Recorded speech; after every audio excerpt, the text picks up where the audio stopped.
Madame Cathy, bonjour. Bonjour, Monsieur Crispin. Madame Cathy Ndirira. Oui. Et ça fait combien de temps que vous travaillez à la Fondation? Je travaille à la Fondation Panzi depuis bientôt 2 ans maintenant. Mais Madame Cathy, vous travaillez dans la réinsertion socio-économique, n'est-ce pas?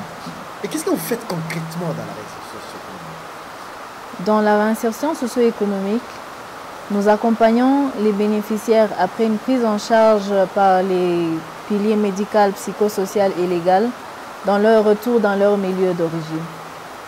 Nous avons plusieurs activités que nous organisons en leur faveur selon le cas, notamment l'apprentissage dans différents métiers. Nous envoyons quelques-uns quand il s'agit des garçons ou même des filles à l'école. Nous les accompagnons dans le financement de leurs activités génératrices de revenus, mais également dans des activités agro-pastorales pour celles qui choisissent de retourner en milieu rural. Au fait, l'objectif, c'est que ces femmes soient autonomes. Exactement. Et dans l'autonomisation, dans leur autonomisation, comment elles se présentent que cela est lié aux objectifs de la Fondation Panzi? Comment cette autonomisation est liée aux objectifs de la Fondation Panzi? Je veux rappeler que la vision de celle-ci consiste à voir la femme émerger comme une actrice à part entière dans une société où règne la cohésion sociale. Nous référons à cette vision. Vous comprenez que nous travaillons de manière à ce que ces femmes, après être passées par différentes difficultés, arrivent à se prendre en charge et à devenir autonomes de manière brève. C'est-à-dire c'est réintégrer dans la société. À se refaire de la place dans la communauté au travers des activités génératrices de revenus, mais également au travers des organisations, au travers de groupements que nous appelons mutuelles de solidarité, qui leur donnent la possibilité de se refaire de la place dans leur milieu. Et à ces jours, Madame Cathy, où sont basées les plus des mutuelles de solidarité? Quand on parle de mutuelles de solidarité, on fait référence aux bénéficiaires qui sont retournés dans leur milieu. Nous avons une bonne partie sur la plaine de la Ruzizi, ça veut dire Kamanyola, Katogota, Luvungi et Bwegera, et un autre groupe qui est installé entre Kavumu, Katana, Kale et Minova. Madame Cathy, quelles sont les activités qu'ils font exactement vers Kamanyola, vers Katogota, vers Midoma? Quelles sont les activités? Qu'est-ce que vous faites concrètement avec ces femmes dans la plaine de la Ruzizi? En plus de l'agriculture dans laquelle se retrouve une bonne partie de nos bénéficiaires, il y en a qui sont dans le commerce. Revenant à l'agriculture, nous prenons en location des hectares des champs que nous mettons à leur disposition. Nous leur donnons même des semences selon le cas. Et ces femmes exploitent ces champs et les récoltes sont redistribuées entre elles tout en tenant compte du fait qu'elles doivent conserver une partie comme semence. Et il y a aussi l'accompagnement dans l'élevage. Nous avons également, comme vous savez, dans nos milieux, l'agriculture et l'élevage marchent de pair. Ça veut dire que la plupart de celles qui décident de s'occuper de l'agriculture ont également une partie d'élevage. Nous distribuons des bétails à certaines bénéficiaires selon le cas. Et il y a d'autres, bien sûr, dans la partie sud, dans la partie nord de la province, à qui vous donnez même des chèvres. Oui, nous donnons des chèvres, nous donnons même des cochons à quelques. Nous avons même donné des cochons à certaines d'entre elles. Et quel est le but, l'objectif de leur accorder ces cochons, ces chèvres? L'objectif, c'est de leur donner un moyen de se prendre en charge. Il y en a qui ont reçu des chèvres, il y en a qui ont reçu des cochons, il y en a même qui vont recevoir des cobayes dans les jours à venir. L'objectif, c'est de leur donner de quoi se prendre en charge. Elles se répartissent ces bêtes et lorsqu'il y a mise bas, les autres bénéficiaires membres des mutuelles de solidarité se les répartissent. Il y a une sorte d'élevage sous forme de rotation. Et Madame Cathy, vous faites aussi l'agriculture, vous faites aussi les cafés?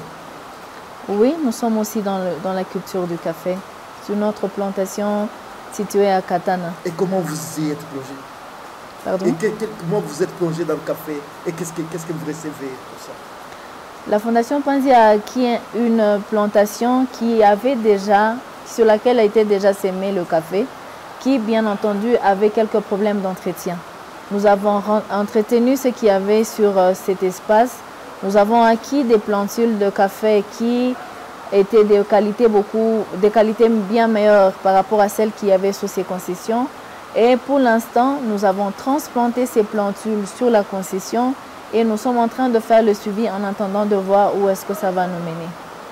Formidable, madame. Je voulais rentrer sur l'octroi des maisons. Et comment vous faites et quel objectif? Avec un de nos partenaires, nous avons reçu un financement qui nous a permis entre 2020 et 2021 de construire 107 abris en faveur de bénéficiaires qui sont entre Kavumu et Minova. L'objectif, c'est de donner non seulement à ces femmes un moyen, une source de revenus, mais également un abri décent. Parce que la plupart ayant été rejetés, abandonnés par leur famille, vivaient dans des conditions relativement insupportables. L'objectif, c'est de leur donner la possibilité d'être bien logés. Là, nous parlons Kavumu, Katana, Calais, Minova. Exactement. C'est ça l'axe principal. L'axe nord. Mais oui. Madame, est-ce que ce projet va s'étendre sur d'autres axes? Oui, entre 2022 et 2023, il est prévu que nous allions jusqu'à Miti, Birava et même Idjui. Les études sont encore en cours pour ce qui concerne Bukavu, mais il est même prévu que quelques abris soient érigés à Bukavu en faveur d'un certain nombre de bénéficiaires. Oui, madame, tout ça c'est pour la promotion de la femme. Et où est la place de l'homme dans cette promotion? On ne peut pas parler de femmes sans parler des hommes. Les hommes sont bénéficiaires, étant donné qu'ils sont partenaires de ces femmes qui sont soit leurs épouses, soit leurs sœurs, soit familiers à un certain niveau. La politique de la Fondation Panzi étant celle de ne pas exclure l'homme, mais de l'intégrer dans tout ce que nous faisons, les hommes sont également concernés par tout ce que la Fondation Panzi fait en faveur de ces femmes. J'insiste sur le fait que toutes les bénéficiaires de Panzi ne sont pas que des femmes. Il y en a parmi eux qui sont des hommes.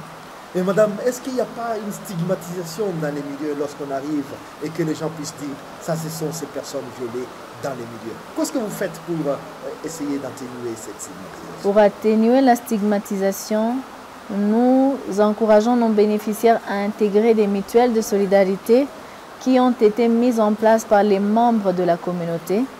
Quand il s'agit de mutuelles de solidarité créées par nos propres bénéficiaires, nous leur encourageons à y intégrer les membres de la communauté et donc vice-versa. Quand il s'agit des mutuelles qui ont été créées par les membres de la communauté ou d'autres partenaires, nos bénéficiaires les intègrent. Mais quand il s'agit de celles créées par les bénéficiaires de la Fondation Panzi, elles accueillent dans ces mutuelles les autres membres de la communauté. Madame, nous vous disons merci. Merci beaucoup.